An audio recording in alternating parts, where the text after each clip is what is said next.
Guys, അപ്പോൾ Kochi day 2ൻ്റെ vlog എല്ലാവരും കണ്ടിട്ടുണ്ടാവും. ആ ഡേ നമ്മൾ ഈവനിങ്ങിലൊന്ന് പുറത്ത് പോയിട്ടുണ്ടായിരുന്നു. വേറെ എങ്ങോട്ടും അല്ല, മാക്സിക്കും അതുപോലെ തന്നെ ഐസ്ക്രീം കഴിക്കാൻ വേണ്ടി പോയിരുന്നു ചെയ്തിട്ടുണ്ട്. നമ്മൾ താഴെ ഇറങ്ങി പിന്നെ കുറച്ച് ഫോട്ടോ എടുക്കുമായിരുന്നു. ആ ഫോട്ടോ എടുക്കാൻ വേണ്ടി വിളിക്കുകയാണ് ഞാൻ ചേച്ചി അപ്പോൾ വരുന്നില്ല. പിന്നെ ഇവർ ഫോട്ടോ എടുക്കാൻ നിന്നപ്പോഴോ അതിലേറെ കളി.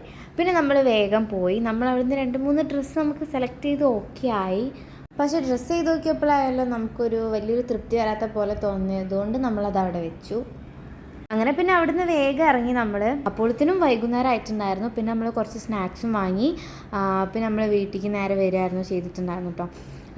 സത്യം പറഞ്ഞാൽ എല്ലാം നമുക്ക് എടുത്തെടുത്താണ്, ടൗണും എല്ലാം എടുത്തെടുത്തായതുകൊണ്ട് നടക്കാനുള്ള ദൂരമേ ഉള്ളൂ. അപ്പോൾ നമ്മൾ നടന്നു പോയി വന്നു. പിന്നെ ഏട്ടൻ വന്നപ്പോൾ നമ്മൾ രാത്രി ഐസ്ക്രീം കഴിക്കാൻ വേണ്ടി പോയിരുന്നു ചെയ്തിട്ടുണ്ടായിരുന്നത്. അപ്പോൾ ആദ്യമൊന്ന് മെഡിക്കൽ ഷോപ്പ് പോയി നമ്മൾ 2-3 മരുന്നൊക്കെ മേടിച്ച് ചേച്ചിക്കായിരുന്നു. അങ്ങനെ അതൊക്കെ കഴിഞ്ഞ് പിന്നെ നമ്മളിത് ഷോപ്പിലെത്തി. ഇവിടെ നമ്മൾ ഒരുപാട് ഐറ്റംസ് കഴിച്ചു കേട്ടോ. ഈ കാണുന്ന എല്ലാ ഐറ്റംസും നമ്മൾ ടേസ്റ്റ് ചെയ്തിട്ടുണ്ടായിരുന്നു. സത്യം പറഞ്ഞാൽ നല്ല അടിപൊളിയായിരുന്നു. എനിക്കിതിൻ്റെ പാക്കിങ് നല്ല ഇഷ്ടപ്പെട്ടു കേട്ടോ. അതുപോലെ തന്നെ ഐസ്ക്രീം ആണെന്നുണ്ടെങ്കിലും അടിപൊളിയാണ്. ഇവർക്ക് ഇൻസ്റ്റയിലും പേജിൻ്റെ അപ്പോൾ എല്ലാവരും കയറി ഒന്ന് ചെക്കൗട്ട് ചെയ്ത് നോക്കുക. എല്ലാ ഫ്ലേവേഴ്സും എനിക്ക് ഭയങ്കരമായിട്ട് ഇഷ്ടപ്പെട്ടു. ഏതൊക്കെയാണ് കറക്റ്റ് കഴിച്ചതെന്നൊന്നും എനിക്ക് ഓർമ്മയില്ല. അതുപോലെ ഈ സ്ട്രോബെറി ഈ ഒരു സാധനം ചോക്ലേറ്റ് അതിൻ്റെ ഈ ഒരു സംഭവം ഞാൻ ഫസ്റ്റ് ടൈമാണ് ട്രൈ ആക്കണത്. എനിക്ക് എന്തായാലും അതും നല്ല അടിപൊളിയായിട്ട് ഇഷ്ടപ്പെട്ട്. ഞാൻ വിചാരിച്ചിരുന്നു എല്ലാതായിട്ട് എനിക്ക് ഇഷ്ടപ്പെടില്ല എന്നുള്ളത്. But it's so good guys. Try ആക്കി നോക്കാം, ട്രൈ ആക്കാത്തവർക്ക് വേണ്ടിയിട്ട് കേട്ടോ. പിന്നെ നമ്മൾ ലാസ്റ്റ് ഇതായിരുന്നു മേടിച്ചിട്ടുണ്ടായിരുന്നു, മാംഗോൻ്റെ ഒരു സാധനം. അതും നല്ല അടിപൊളിയായിരുന്നു. ഒരു ഫ്രഷ് ടേസ്റ്റ് ആയിരുന്നു എല്ലാ ഐസിനും ഉണ്ടായിട്ടുണ്ടായിരുന്നത്. ഈ ഒരു ഷോപ്പിൻ്റെ ഉള്ളിൽ 4 ഷോപ്പായിരുന്നു വന്നിട്ടുണ്ടായിരുന്നത് കേട്ടോ. ഒന്നിതുപോലെ ഐസിൻ്റെ സംഭവങ്ങളും അതുപോലെ തന്നെ പിന്നൊന്ന് ബ്രൗണി ഐറ്റംസും പിന്നെ ഒന്ന് നോർമൽ ഷോപ്പായിരുന്നു, ജ്യൂസും അതുപോലെ തന്നെ ഐറ്റംസും. പിന്നെ ഒന്ന് ഫേമസ് ആയിട്ടുള്ള കട്ട്ലേറ്റ് എൻ്റെ ഒരു ഷോപ്പാണ്.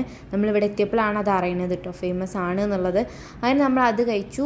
ഈ 2 കട്ട്ലേറ്റ്സ് ആയിരുന്നു കഴിച്ചിട്ടുണ്ടായിരുന്നത്.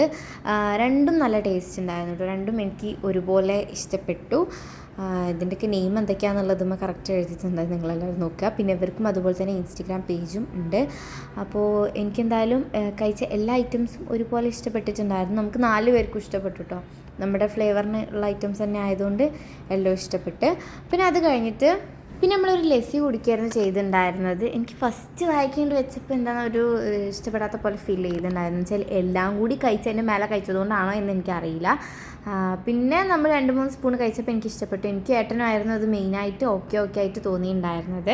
പിന്നെ അവിടുന്ന് കുറച്ചുള്ളായിരുന്നു മറൈൻ ഡ്രൈവിലേക്ക്. അപ്പോൾ പിന്നെ നമ്മൾ മറൈൻ ഡ്രൈവും പോയി അവിടെ വെറുതെ കുറേ ചുറ്റിക്കറങ്ങി അങ്ങോട്ടും ഇങ്ങോട്ടും നടന്ന് കുറച്ച് ഫോട്ടോസും എടുത്ത് പിന്നെ നമ്മൾ നേരെ വീട്ടിലേക്ക് പോന്നു. അപ്പോൾ ഇന്നത്തേക്ക് ഇത്തിരിയുള്ള. അപ്പോൾ അടുത്തൊരു വീഡിയോ കാണുന്നത് വരെ